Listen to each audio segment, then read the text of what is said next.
สวัสดีค่ะวันนี้มาพบกับนิมอีกครั้งนะคะในรายการใครๆก็เข้าครัวค่ะวันนี้นะคะนิมจะพามาทำเมนูชื่อ Coffee Pudding ค่ะเมนูนี้นะคะเป็นเมนูอันแสนง่ายมากๆเลยค่ะแล้วก็สามารถทำไปขายก็ได้หรือว่าไปงานปาร์ตี้ก็ได้นะคะแล้วก็ขั้นตอนไม่เยอะด้วยค่ะถ้าเกิดว่าอยากรู้แล้วว่าทำยังไงนะคะมาดูส่วนผสมกันเลยค่ะส่วนผสมของเมนู Coffee Pudding ค่ะน้ำร้อนแผ่นเจลาตินผงกาแฟน้ำตาลนมข้นหวานนมข้นจืดวิปครีมสำหรับบีบตกแต่งค่ะเมล็ดกาแฟสำหรับตกแต่งพร้อมแล้วไปลงมือทำกันเลยค่ะเอาละค่ะเรามาเริ่มทำเมนู Coffee Pudding กันเลยนะคะหลักๆเลยค่ะอันดับแรกนะคะเราจะใช้เจลาตินในการที่ทำให้เขาเซตตัวดังนั้นเราจะเริ่มจากการแช่แผ่นเจลาตินก่อนนะคะเราจะค่อยๆแช่ทีละแผ่นนะแช่จนเขามีความนุ่มนะคะบางทีบางคนแบบใส่ลงไปทั้งหมดเลยมันจะติดกันเกินไปนะคะก็แนะนำให้ค่อยๆใส่เขาทีละแผ่นนะคะกดลงไปเรียบร้อยนะคะจากนั้นค่ะเราก็ใช้น้ำนะคะต้มค่ะต้มน้ำร้อนนะคะก็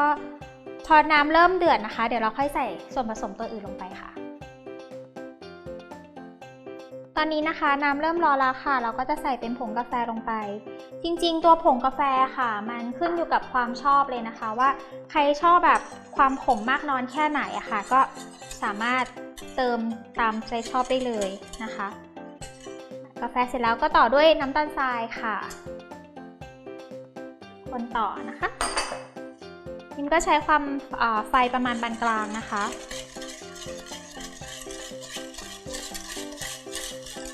นี่ก็คนให้น้ำตาลกับกาแฟละลายนะคะตอนนี้ก็จะมีกลิ่นหอมของกาแฟออกมาแล้วค่ะเรียบร้อยนะคะจากนั้นค่ะก็มาดูเจลาตินกันว่าได้หรือยังนะคะโอเคเริ่มแล้วแต่ยังค่ะอีกนิดนึงประมาณ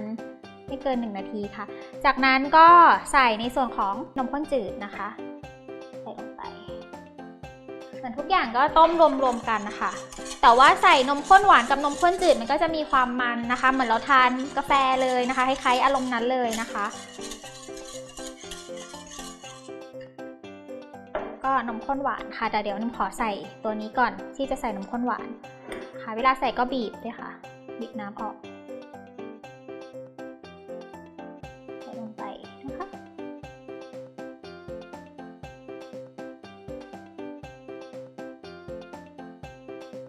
ให้ครบทุกแผ่นที่เราแช่นะคะมันจะสีใสๆอาจจะลืมหยิบออกมาทั้งหมดได้ให้ครบนะคะแล้วก็คนจนเขาละลายค่ะ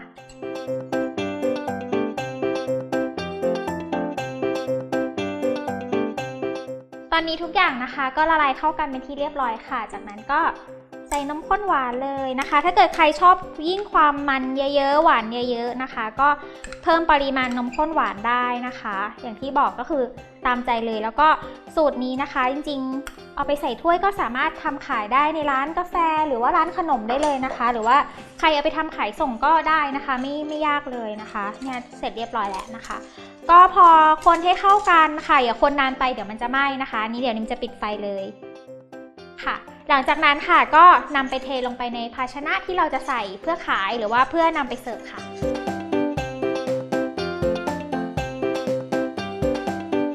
เรียบร้อยแล้วนะคะตอนนี้ก็ได้เวลาในการใส่ภาชนะกันนะคะวันนี้นิมก็จะเลือกใช้เป็นถ้วยใส่ขนาดเล็กนะคะเพราะว่าตอนนี้เขานิยมนำแบบนี้ไปใช้ในงานปาร์ตี้หรือว่าใช้ขายก็ได้นะคะโอเคเราก็จะยังใส่ทั้งที่เขายังร้อนอยู่นะคะภาชนะที่ใส่ก็ต้องเลือกที่มันทนความร้อนนิดนึงนะคะไม่งั้นเดี๋ยวมันละลายเนาะพยายามจะเทเบาๆไม่ให้มันเป็นฟองแต่ว่าจริงๆเป็นฟองเราต้องเหมือนช้อนฟองออกนะคะไม่งั้นพอเขาเซตตัวค่ะมันจะมี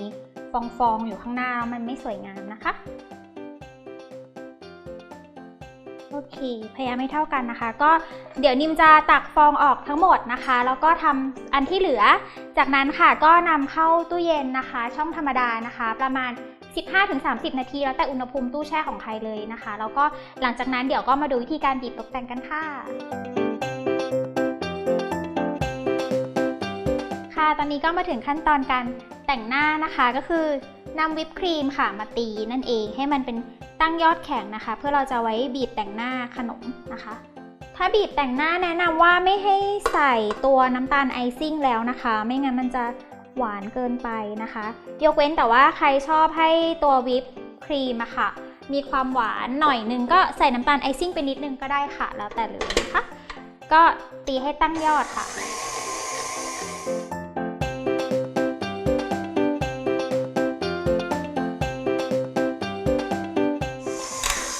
เย้ตอนนี้นะคะวิปครีมก็เซ็ตตัวเป็นที่เรียบร้อยค่ะตั้งยอดแข็งแน่นอนก็หลังจากนี้นะคะเราจะนำวิปครีมตัวนี้ค่ะไปบีบตกแต่งหน้าของตัวพุดดิ้งกันค่ะเดี๋ยวกลับมาดูการบีบนะคะค่ะและนี่นะคะก็เป็นพุดดิ้งกาแฟค่ะที่นิมแช่ตู้เย็นไว้ประมาณ 15-20 นาทีเรียบร้อยแล้วนะคะตอนนี้ค่ะก็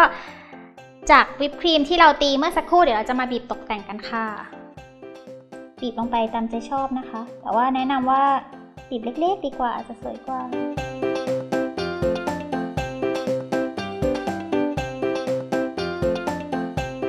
แล้วก็ใส่เมล็ดกาแฟลงไปเก๋ๆ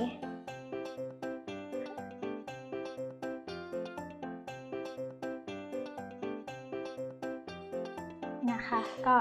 เรียบร้อยแล้วนะคะ